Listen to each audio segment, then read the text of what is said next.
गिरा देते हैं।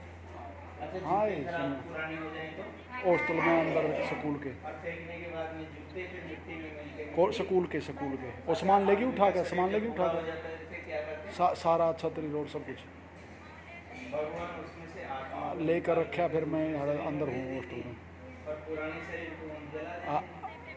तो आज ही बेटी दोबारा पहला काम जो करता है सबको आ रहा हूँ। हाँ, स्कूल में हूँ, आ रहा हूँ बस। तीसरा काम संहार करना, ठीक है। और चौथा काम करता है जिसने जैसे कर्म किए उन कर्मों का उसको फल देना, ठीक है। किसी ने बुरे काम किया तो उसको कुत्ता बना देगा। किसी ने किसी की चोरी करी तो अगले जन्म में उसको वो चीज़ नहीं देगा। आपने किसी का हाथ तोड़ दिया तो अगले जन्म में आपको हाथ नहीं मिलेगा। अगर आपने किसी की आँख फोड़ दी तो अगले जन्म में आपको आँख नहीं देगा।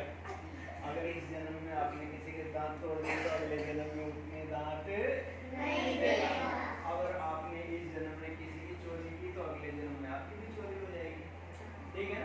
अगर आपने किसी की टांग तोड़ दी तो भगवान अगले जन्म में आपको टांग नहीं देगा, ठीक है। तो जो जैसा कर्म करता है भगवान उस कर्म का उसको वैसा ही फल देता है। इसलिए आपस में लड़ाई नहीं करनी चाहिए, एक दूसरे का सहयोग करना चाहिए, एक दूसरे का मित्र बन के रहना चाहिए, है कि नहीं। तो ये कौन सा काम हो गया भगवान का? चौथा। अब पांचवा काम क्या है भगवान का? वेदों का ज्ञान देना। क्या है? अच्छा, आपके पास में ज्ञान कहाँ से आया? गुरु जी से आया। गुरु जी के पास में ज्ञान कहाँ से आया? उनके गुरु जी से आया। उनके गुरु जी अंत में दुनिया बनी थी तब सबसे पहले ज्ञान मनुष्यों के पास में कहाँ से आया? भगवान से आया। भगवान ने सबसे पहले वेदों का ज्ञान मनुष्यों को, ऋषियों को दिया। फिर ऋषियों ने उस ज्ञान को आगे पैदा हुए मनुष्यों को दिया और वो ज्ञान ऐसे ऐसे परंपरा से फैलता हुआ हम सबके पास में आ गया। तो भगवान का ज्ञान कौन सा है बोलो?